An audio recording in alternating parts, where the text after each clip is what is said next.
Hey guys, in this video we're going to talk about planning a shoot. So I'm Daniel Norton, photographer here in New York. I make videos like this about gear, about technique, about philosophy. If you're interested in that kind of stuff, go ahead and subscribe. So this came from a question I had. I've been asking you guys, and I will still continue to ask you, to put some questions, things you guys want to see in videos, either in the comments here or on any other video, I suppose, or DM me or whatever. And I want to keep making videos that are more specific to what people are asking. This one was about planning a concept. Like, how do you plan a concept, some tips, whatever. I thought about doing like a more thorough video where I would kind of open up like a spreadsheet and like go through the process. And I'll do that if people are interested. So let me know when this is all over if you feel like this was enough, or if you want something like that that's more broken down. So I thought the simplest way to do this would be to take something that I've already done that you guys may have seen, and talk about how I planned it. So a few years back, we went through Adorama. I created for my on-set show there a series of videos where we shot a bunch of different Elvis impersonators in the desert near Las Vegas. So I had this idea, and I knew I wanted to shoot something. We'll rewind back a little bit, kind of where it came from. I knew that I wanted to shoot something when I was out in Las Vegas. Basically, I knew where I was. I go out there a decent amount of times for trade shows. It was either NAB or it was WPP. I can't remember, but we went out there to cover it. I was doing the walk around the show floor with the microphone, that stuff. And so I knew I'd have a video guy out there with me, Fernando. So basically, I decided, hey, we're going to be out here. Why don't we shoot a video? So when you're doing this kind of stuff, one of the very first things that you want to do is look at the big picture. A lot of times we start immediately like looking, sometimes for the fun part of it or the cool part of it, or like the smallest details because they seem interesting. But those details might be the stuff that can be overlooked in worst case scenario. Big things can't be, So in my case, part of it was, well, I need to make sure that I would be able to stay out there. And a lot of that has to do with money, right? If I'm shooting something at my house, or in my studio, that's oftentimes less of an issue because I'm already paying rent or a mortgage or whatever. And, so that's kind of part of my normal expenses, right? I don't have any extra money. But to stay in Las Vegas for a few days after the convention, I need to make sure that was paid for, and to get gear out there, and to get subjects to photograph. And I knew I wanted to shoot some kind of a Cadillac. So I needed all these things. So I needed money, right? So for me, the very first logistical thing to do was to figure out who we could get to give us some cash. Now, you might think, well, you were working for Adorama. It doesn't work like that, right? There's budgets for different things. I mean, my budget for on-set is based around shooting stuff in New York City and hiring models or whatever. It's not based around flying to Las Vegas, right? So essentially, I had to go to the powers that be, number one, see if I can get any money from them, and also approval, of course. So we went, and they were okay with, because we're already in Las Vegas anyways, us staying a few extra days and paying for the hotel for that. So that was good, right? So we basically had that covered. So it was like, I could stay in Vegas, I could shoot, I got permission, and now I need to come up with more money. So how do I do that, all right? And what happened was I thought about what company would benefit from these videos. So then I started thinking about the actual shots. I kind of had them in my head. I kind of knew what I wanted to do, but what were they really? And I knew that what it came down to was they were these dramatic shots shot in the desert, and what really allowed that to happen was the lights. So I thought, a lighting company. So, I figured out what I wanted to do, and we ended up working with Broad Color, who were amazing. I knew that like the satellite and the para and stuff that we used would work perfectly for the type of stuff we were looking for. And also we wanted that power. They had that move pack that was 1200 watt seconds. So yeah, I knew that would be the gear for me. I knew they were going to be out there. Okay, so it must have been WPPI because they were there. Anyways, they were there.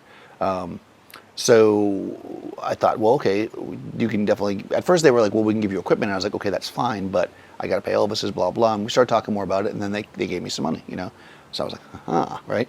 So now we have permission, we have a hotel, we have gear, we have money. But do we have gear, right? So now you start thinking, what gear can they provide us with? Turns out they can provide us with lights. Okay, that's awesome, but for some of the shots I wanted kind of different lensing and cameras, so I went out and borrowed some camera stuff. I also needed to support the lights, right? I needed C-stands, I needed sandbags, so that's money, right? So now I'm starting things I'm going to have to rent, because no rental company in Vegas is just going to give me stuff to, there was no way that was going to work. Plus, again, you have to think about all the logistics. I couldn't actually be sponsored by a rental company because Adorama has a rental company, and Adorama Rentals didn't want to do it because it would cost them a lot of money to fly equipment to Vegas. So it was just easier for us to rent and just pay. So for that was money. So we had, so now we've got money covered, which is often one of the big deals. Now, if you're doing a job for somebody, that's different because then usually, there is money because it's a job, right? And then it's just a matter of working that budget.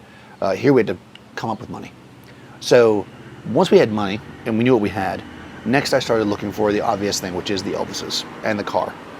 And as it worked out, at first, my original idea was just to shoot Elvis. Like, I didn't know how far we could go and how much things would cost. It worked out that we were able to basically afford 3 Elvis impersonators and a Cadillac. And then, with some luck, the guy that was helping me get the Elvises, the producer that I found out there, he actually knew a guy that knew a guy that knew a guy, one of those deals, right? It was actually through one of the Elvises that had a Pink Cadillac. And it wasn't normally rented, right? So I was like, aha. So they took pictures of it, made sure it could run. They showed me, we talked back and forth. It worked. They gave me a better rate on it. And I was actually able to bring in an extra Elvis. So, in the end, we actually had an extra Elvis for that. So we ended up with 4 Elvises. So now I've got the Elvises, I've got the money, I've got the car ready, I have a place to stay, I have a crew already because I flew out there with the crew. Actually, I kind of had a crew. Dave wasn't out there for that convention, so we actually had to fly Dave out, which I used money for because it was so useful to have help. And basically, we did that. Now, of course, again, you need to work when you're doing these things. You got to think about it, right?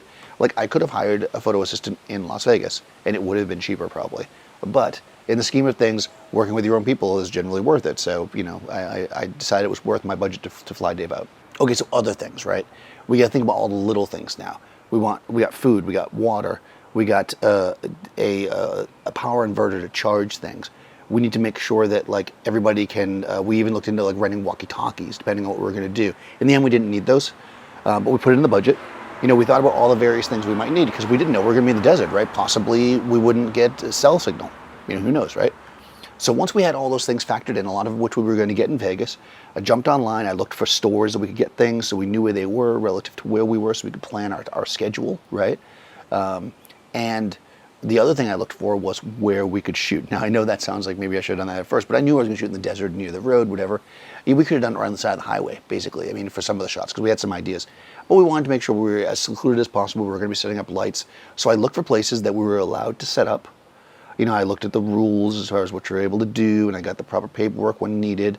And basically what we did was we found an area that was, not too far from the actual Las Vegas, so that it wasn't too crazy to drive out there. It gives us more time, right? Because the talent starts charging the second they start going, right? We met at the hotel. And we did some satellite imaging. We looked, we figured out what we thought would be good. And then when I landed in Vegas, as soon as we had an opportunity, we drove out there and checked them out. So we were sure. So I already knew, and I started making a shot list. I had a rough shot list in my head, but I started making an actual shot list for the videos while at the locations, the day, or I think we did it 2 days before the actual shoot because there was a gap in the middle. We did all that and we figured it all out. That was the final step, right? So that the morning of the shoot, everybody gets there, we're getting comfortable, we're meeting people, we're trying to get into the flow of everything. We're driving out there. When we get there, we can just take charge and do it. Dave and Fernando knew what we were doing right away. They started pulling out gear for what they were going to do. I was able to work with the talent and start looking through the camera and get things set up and move the Cadillac around and everything. And basically, we were able to achieve a lot of shots. We actually did, I think, one more shot than we actually had planned. I had a spontaneous idea and it worked because we had time. And everybody was super happy. And we did things like we had to buy a lot of disposable stuff, like the coolers and stuff. We gave it to the talent, right? Because there's no reason not to. So all the stuff that we did, we bought way more water than you would ever think you'd need because you do not want to be in the desert and be out of water, So I think we bought I think there was a total of 7 of us there. We bought something like 4 cases of water. So, that's almost 100 bottles of water, but it was worth it. People were able to drink water. Nobody for a second thought that they would have to conserve or whatever. They could drink as much as they want. Everybody was healthy. It's all super important. All the little things need to come together as well, but do those after you get the big stuff. So if you have a concept and you're trying to figure out, what it is that, that you can do to make it happen, you don't know where to start. I always say start with the biggest thing that will stop the concept dead in its tracks. So for me, that was time/budget and then it was gear, because clearly for what I wanted to do. For you, it might be, you might have thought, well, it was the Elvises. The Elvises less so. I mean, I really felt like the Elvises would be something I could get pretty easily, because I knew that Vegas was full of Elvis impersonators. And I knew that, old cars and stuff were a thing out there. So I didn't think that was going to be a problem. I thought it might have been a problem money-wise, but I definitely didn't think it was going to be a problem with getting them. But let's say you needed something very specific. I mean, I was open. I kind of wanted a Pink Cadillac, and we got a Pink Cadillac, but I would have gone with any vintage car. Any kind of Cadillac is very Elvis to me, so that wasn't a huge deal. I also was very open to which Elvises we got. At first, anyways, the very first concept I had was just the traditional, Elvis, but we ended up with, once we decided we were going to do multiple Elvises, we wanted different ones, so that was super fun, but I was open to it. There was like 6 or 7 ones that we were trying to work with, and we got the 4 that we thought would fit best in the situation that we had, and they were amazing. If you haven't seen that video, then check it out, guys. It's a while back, but it was really, really fun. In any case, hopefully that's helpful. If you would like to see this more kind of exacting, I can do it again. I could actually, but I think in that case we'll come up with a fake project that maybe is more simple, and we'll work our way through it, and we'll see, what the steps would be to make this project happen. And maybe, depending on what the project is, maybe it's a project that I will actually do once this is over, because it'll probably involve a model, because if it's just me walking around shooting, I could do that. It's going to involve something more complex, right? So let's do that. Let's come up with a project together, and I'll do it when the quarantine is done. In any case, guys, if you have not already, go ahead and subscribe, and I'll see you next time.